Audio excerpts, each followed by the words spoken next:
I did not want to be a movie star first of all. I just felt that people in LA and the movie industry, they were all messed up. I did not want to be like that. Goldie Hawn is not just a Hollywood star. She is one of the last faces of a whole generation of icons, who could make an entire room burst out laughing, with just one little wink, and then, in the very next moment, leave everyone sitting in heavy silence, with a role soaked in sadness. From the playful innocence she showed in Cactus Flower, to the fierce and unstoppable energy she brought to Private Benjamin, she smashed the stereotype of the dumb blonde, and became an independent symbol of American cinema. Her laughter once lit up television stages. Her presence once made award shows feel warmer, and her determination inspired countless actresses who came after her. Goldie Hawn is not just an artist. She is a symbol of freedom, of toughness, and of a woman brave enough to walk her own path, even when that road was full of unfair obstacles. For more than 50 years she has stood firmly between brilliance and darkness, turning both her smile and her pain into something audiences could never forget. But at 79, the storm in her life has grown more brutal than ever. Fading health, a crumbling memory, and bitter truths that can no longer be kept hidden. Let us go back through that dazzling but turbulent journey to understand why the tragedy of Goldie Hawn today cuts so painfully deep. Goldie Jean Hawn was born on November 21, 1945, in Washington, D.C., into a family touched by both art and loss. Her father, Edward Rutledge Hawn, was a band musician and conductor of German-English background, a descendant of Edward Rutledge, the youngest person to sign the Declaration of Independence. Her mother, Laura Steinhoff, the daughter of Hungarian Jewish immigrants, ran a dance school. Goldie and her sister Patty grew up not knowing that they once had an older brother named Edward Jr., who had died before Patty was even born. A family secret that left a quiet and lasting mark on Goldie's soul. At just 3 years old, Goldie stepped into her mother's ballet and tap studio. By the age of 10, she was chosen to perform in the Nutcracker with the Ballet Russe de Monte Carlo, her very first real taste of being under the stage lights. At 19, she dropped out of her drama studies at American University to open and teach at her very own ballet school, a decision that showed both her independence and her willingness to create her own path. In those years surrounded by dancing and piano music, Goldie started developing an instinct that refused to stay boxed in. She did not just want to dance to someone else's rhythm. She wanted a much bigger stage, one where every single eye in the room would turn toward her. And soon enough she would find exactly that. In 1966, at 21 years old, Goldie Hawn had just left college to chase dance, with only $250 in savings, $200 of which she had already spent on a tiny little poodle. She flew from the East Coast all the way to California to perform at the Melodyland Theater across from Disneyland. On that flight over the desert, she wrote in her diary that if anyone ever doubted the existence of God, they only needed to be sitting in her seat at that very moment. The sky stretched out endlessly, the horizon disappeared into nothing, and the future ahead was completely uncertain. Not long after, Hawn accepted an offer to dance in Las Vegas. That first trip quickly turned into something straight out of a movie. Her brand new 1959 Chevrolet convertible broke down right in the middle of the desert, leaving her with just $50 and her poodle stranded on the side of the road. She took a chance on a hitchhiker, a Green Beret soldier just back from Vietnam. He drove her through some very dangerous stretches of road, and somehow gave her a strange sense of calm and safety. They shared one brief Sunday afternoon together, before he pointed her toward the Desert Inn. It was the first but definitely not the last time. Goldie Hawn would take a scary and uncertain situation and turn it into a story worth telling forever. Her early work in California led to a role in the sitcom Good Morning World from 1967 to 1968, where she started getting typecast as the dumb blonde, a cute but empty kind of character. But her real big break came with Rowan and Martin's Laugh-In From 1968 to 1973. On national television, Hawn giggled in the middle of her lines, danced in bikinis or with her whole body painted in wild psychedelic colors, and became a pop culture goddess of the entire 1960s era. Her film debut came with the one and only genuine original family band in 1968. But it was Cactus Flower in 1969 that truly made her a star. Playing Walter Matthau's young fiancée, Hawn won the Academy Award for Best Supporting Actress for her very first major film role. The dumb blonde label stuck to her like glue. But Hawn was already thinking hard about how to take control of her own career.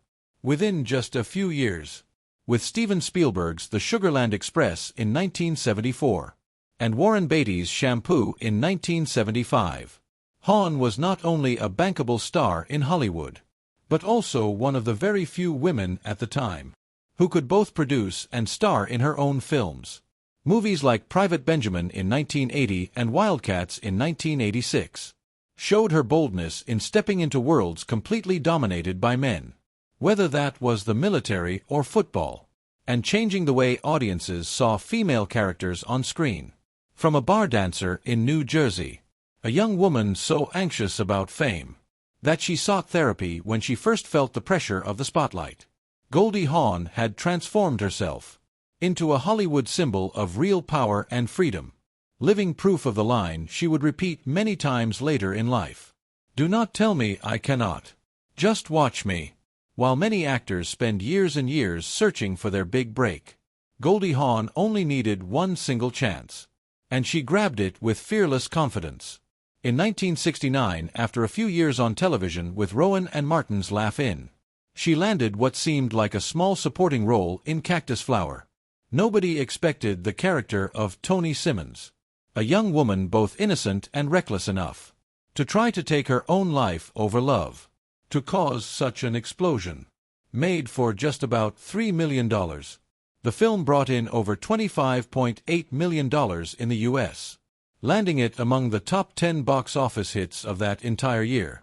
And when Oscar night arrived, Goldie Hawn's name was called for Best Supporting Actress on her very first major film appearance ever. The story behind that golden statue made the moment even more unforgettable. Goldie was not even at the ceremony. She was in London filming There's a Girl in My Soup, and had actually forgotten that the Oscars were even being broadcast that night. At 4 a.m, a phone call woke her up with the news. Her parents were the first people to find out. Up on the stage, Raquel Welch accepted the statue on her behalf from Fred Astaire. A dazzling, completely unexpected debut. Pure Goldie. By the 1970s, Hawn had become a regular fixture in Hollywood. Films like There's a Girl in My Soup in 1970, Butterflies Are Free in 1972, and Shampoo in 1975 showed off her trademark mix of innocence and playful mischief.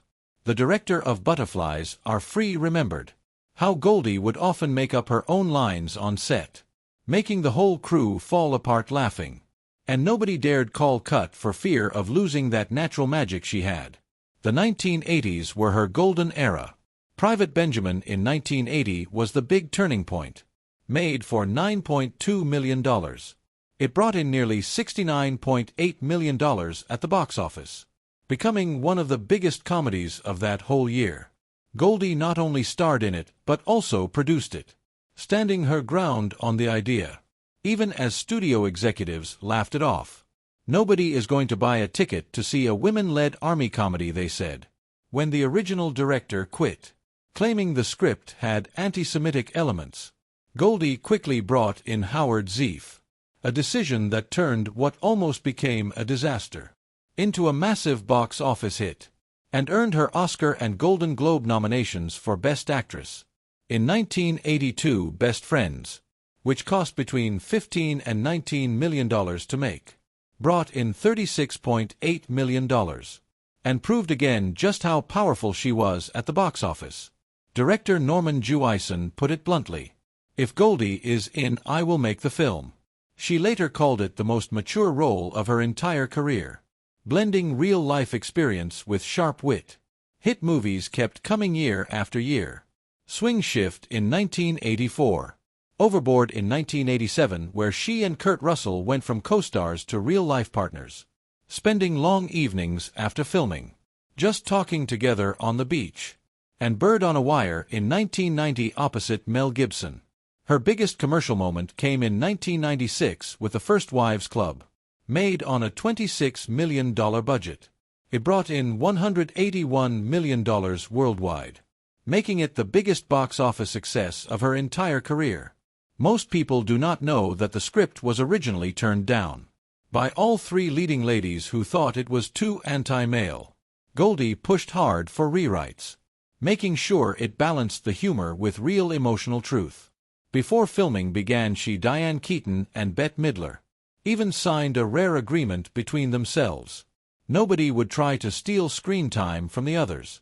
To this day, films featuring Goldie Hawn have brought in over $2 billion at the domestic box office, adjusted for inflation.